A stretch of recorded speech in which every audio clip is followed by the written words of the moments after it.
আমাদের বিয়েটা পারিবারিকভাবেই হয়েছে। বিয়ের ১ বছর পর আমার স্বামীর গুগল ড্রাইভে দেখলাম তার ভালোবাসার মানুষের ছবি, মানে ওনার খালাতো বোনের ছবি। আনকমফোর্ট লাগায় হাজবেন্ডকে জিজ্ঞেস করাতে উনি অনেক বেশি রেগে যায়, সাথে সাথেই ফোনের লক চেঞ্জ করে ফেলে। আমার সামনে আর কোনোদিনও ফোনের লক খোলে না। এর ৬ মাস পর ওনার মোবাইলে আমি আবারও ওনাদের কিছু মেসেজ দেখি। মেসেজগুলো খুব যত্ন সহকারে রেখে দিয়েছে। আমি যতটুকু জানতে পারলাম, ওনার সাথে আমার হাজবেন্ডের বড় ভাইয়ের বিয়ে হওয়ার কথা ছিল, কিন্তু যে কোনো কারণবশত সেটা হয়নি। ওই আপুর এখন অন্য জায়গায় বিয়ে হয়েছে, ওই ঘরে 2টা মেয়েও আছে। আমার হাজবেন্ড ওনার সাথে নর্মালি ভাবেই কথা বলে, মানে কোনো ঈদ অনুষ্ঠান যে কোনো ভাবে দেখা হলে আর কি। কিন্তু আমার মনে হয় সবকিছু আমার সামনে ঠিক থাকলেও বেঠিক অনেক কিছুই আছে। কিন্তু যখনই আমি তাকে আপুটার ছবিগুলো ডিলিট করতে বলি, তখনই আমার সাথে অনেক বেশি রেগে যায়। সে বলে আমাকে আপুটার সাথে নাকি তার কোনো পছন্দ সম্পর্ক কোনো কিছুই ছিল না। উনি আমারও সব দায়িত্ব পালন করেন, কিন্তু যখনই ওই ছবিগুলো মেসেজগুলো ডিলিট করতে বলি, তখনই উনি অনেক বেশি রেগে যান আমার উপর, আমার গায়ে হাত তুলতেও আসেন। ওনার কাছে আমার তেমন কোনো গুরুত্ব নাই, সেটা আমি খুব ভালোভাবেই অনুভব করতে পারি।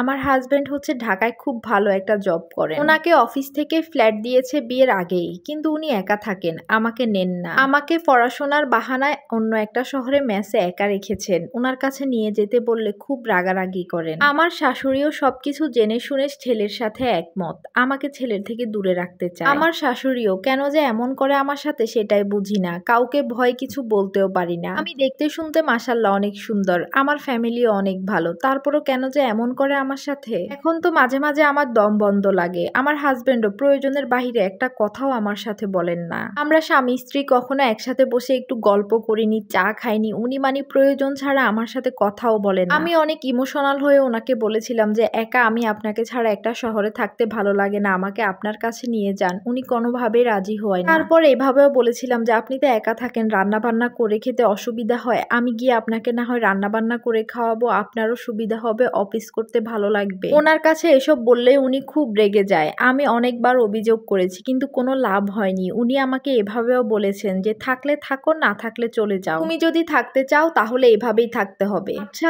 এভাবে কি কোনো মানুষ থাকতে পারে? আমিও তো চাই আমার স্বামীর সাথে থাকতে, আমার সাজানো গোছানো একটা সংসার হোক, কত স্বপ্ন, কিন্তু উনি কিছুই এগুলাতে পাত্তা দেন না। আমার কোনো ব্যাপারে ওনার কোনো গুরুত্ব নেই। মনে হয় উনি ওনার ওই কাজিনকে এখনো অনেক বেশি ভালোবাসেন, তাই আমার কোনো রাগ অভিমান অভিযোগ কোনো কিছুতেই ওনার কোনো কিচ্ছু যায় আসে না। উনি আমাকে কোনো কিছু বলতে শুনতে দিতে চান না, সবসময় নিজের মতো করেই থাকেন। এই মুহূর্তে আমার কি করা উচিত আমি কিছুই বুঝতেছি না। দিনের পর দিন এভাবে মেন্টালি অত্যাচারের মাধ্যমে আমি জীবন যাপন করতেছি। যত দিন যাচ্ছে তত আমি ডিপ্রেশনের মধ্যে চলে যাচ্ছি। কি করলে আমি একটা সুস্থ সুন্দর স্বাভাবিক জীবন পাবো, কোথায় গেলে আমি একটু শান্তি খুঁজে পাবো, আমি এখন কিছুই বুঝতেছি না। এখন আমার কি করা উচিত? আমার কি ধৈর্য ধরে সংসারটা করা উচিত, নাকি সংসারটা ছেড়ে চলে যাওয়া উচিত? প্লিজ আফু ভাইয়ারা, আপনারা আমাকে একটু পরামর্শ দিবেন। এই কথাটা ইনবক্সে একজন আপু লিখে পাঠিয়েছেন, প্লিজ আপনারা ওনাকে কিছু পরামর্শ দিয়ে যাবেন অবশ্যই।